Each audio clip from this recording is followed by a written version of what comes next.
Attention, mga SSS pensioners, naku po, makinig ha. Yung mga naka-advance or naka-lump sum ng 18 months pension kay SSS, kasama ba sa makakatanggap at makakakuha ng 13th month pay ngayong buwan ng Disyembre 2025? Sasagutin natin yan dito sa video. Hold up.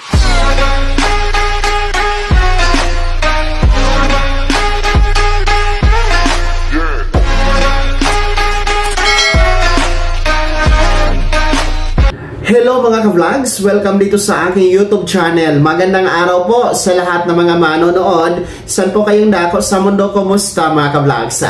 Eto, makinig kayo mga pensyonado ng SSS. Makakakuha ba o makakatanggap ba? Kasali ba sa 13th month pay ngayong December 2025 yung mga naka-advance pension o yung naka-lump sum po ng 18 months? Mamaya-maya sasagutin natin yan. Pero kung bago ka pala dito sa aking YouTube channel, o di ka pa nakasubscribe, abay i-click nyo muna ang ating subscribe button na nasa baba. Huwag kalimutan na pindutin ang notification bell. Ilagay nyo po sa all para updated ka sa lahat ng mga videos na i-upload ko. Well, anyway, diretso tayo mga pensyonado ng SSS. May katanungan po kasi sa ating mga videos, no? Hinggil nga po dito sa 13th month pay na matatanggap po ngayong buwan ng Disyembre 2025. Well, anyway, ito po ay nagmula kay Sir Fernando Miguel. Tinatanong niya kung makakasali ba siya o makakakuha po ba siya ng 13th month pay ngayong Disyembre dahil siya po ay naka-advance pension o yung lump sum na 18 months last July 2025. Well, isa lamang po ito sa mga katanungan dito sa ating channel mga ka-vlogs. At alam ko marami din po ang nagtatanong sa parehong tanong na mga nag-alala, no? Mga nag-iisip na baka hindi po sila makakasali sa 13th month pay ngayong Disyembre 2025. Well, anyway, ang direktang kasagutan po ayon sa SSS Circular 2022-013 ay ito po yung panuntunan, no? Ang guidelines po para sa pamamahagi ng SSS sa 13th month pay tuwing Disyembre. And kahit 2022 pa ito na circular mga ka-vlogs ay hanggang sa kasalukuyan ay ito pa naman po ang ginagamit ni SSS last year 2024, ito pa rin po yung sinusunod. So hindi lang po natin na alam ngayong 2025 kung masusunod pa rin po ba ito, no? Well, anyway, mas maaga naman pong magbibigay po ng advisory si SSS kung may mga revision dito sa pamamahagi po ng 13th month pay ngayong Disyembre, no? So dalawa po kasing batch, hinati sa dalawang batch ang ating 13th month pay tuwing Disyembre. Una po ay ang ating mga first batch SSS pensioners, yung mayroong date of contingency o araw ng kapanganakan, araw ng pagkamatay o araw ng pagkasakit mula 1st to 15th day of the month. Sila po ang mauna na magkakaroon ng 13th month pay schedule releasing mga ka-vlogs. And ayon nga po sa 2022-030 na circular ay tuwing ikaunang araw, no, December 1st, no, ang kanilang schedule. So yan po ang hindi natin alam kung masusunod pa rin po ba yan sa kasalukuyan. Pero sa history naman po ay yan talaga ang schedule, no, tuwing Disyembre 1 para sa mga first batch.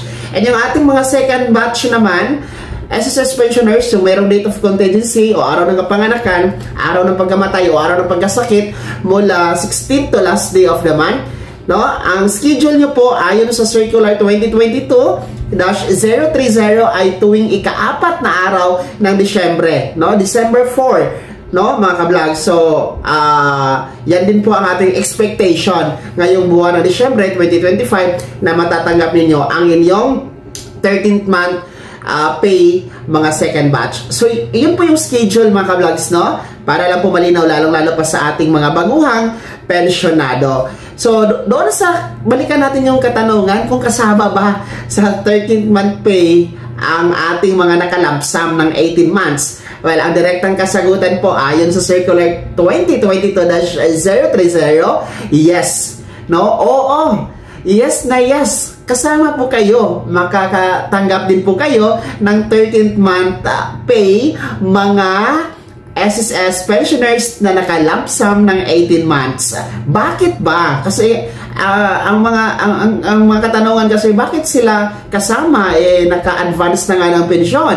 'Di ba? Nakuha na yung pensyon. Well, anyway, ang kasagutan diyan, pensyon lang po ang inyong na-advance, no? Pensyon lamang po ang inyong na-advance na yung na-lump sum ninyo mga ka-vlogs, yung 18 months. Pero hindi po kasama ang 13th month. Kasi nga po, yan po ay pang-13 na buwan sa taon, gaya dito 2025. So ang na-advance nyo lang po, yung 18 months lang, hindi kasama po ang 13th month, no? Pension lamang ang na-advance, hindi kasama ang 13th month. Kaya nga po, tuwing Disyembre, lahat ng mga naka-lump sum ng 18 months ay kwalipikadong makatanggap, makakakuha ng 13th month mga ka-vlogs. Kaya sa mga nagtatanong kay Sir Fernando Miguel at sa lahat, alam ko ang daming nagtatanong, may mga nagchat-chat pa nga sa akin sa Facebook page messenger ko po, no, na tinatanong ang parehong katanungan. Yan na po ang sagot, huwag kayong mag-alala, no? Happy po lahat ng mga pensyonado ng SSS tuwing Disyembre dahil kasama pa rin po kayo sa makakakuha at makakatanggap ng 13th month mga ka-vlogs. Well, anyway, yung schedule po natin, tentative pa po yan ha, prior to or subject to offer changes pa po yan, no? Yung December 1 for first batch and December 4. Kasi nga po, lumang circular itong 2022-030, no? Anyway, mag-i-issue naman po sa SSS nga ng advisory and show, no, kung meron pong changes sa schedule. Pero as of now, hanggat wala pang abiso, yan muna ang tentative at expected natin na petsa for your December 2025 13th month pay mga SSS pensioners. Kaya excited na po ba kayo? Kayo ba ay natutuwa dito sa inyong nalalapit na 13th month pay? Oy, bukas sa November 1 na. Naku po, ilang tulog na lang, no? At mapapasakamay nyo na ang yung 13th month pay, mga pensionado. Kaya naman, mga SSS pensioners, ano po yung komento at reaction sa balitang ito?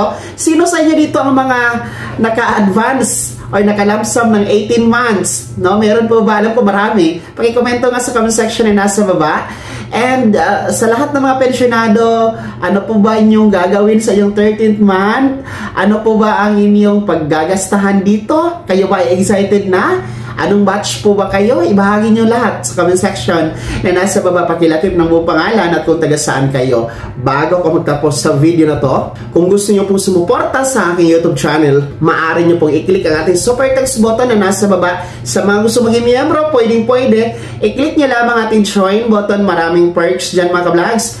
Be my member now. Sana'y naging gabay ang video na to kahit paano na pag-uusapan natin ang mga mahahalagang bagay-bagay na may kinalaman sa pagiging miyembro, benepisyaryo at pensionado sa SSS. Kung hindi ka pa nakasubscribe dito sa aking YouTube channel, maaari nyo lang i-click ang ating subscribe button na nasa baba. Huwag kalimutan pindutin ang notification bell. Ilagay nyo po sa all para updated ka sa lahat ng mga videos na i-upload ko. Maaari nyo din i-like ang video na to at kung meron ka pa magkatanungan, maaari nyo i-komento sa comment section na nasa baba. Paki-follow na din po ang aking official Facebook page na nasa screen nyo. Muli po, ako si Daniel Timpawa na nagsasabing dito sa aking YouTube channel, Pawang Katotohanan at lahat totoo lamang.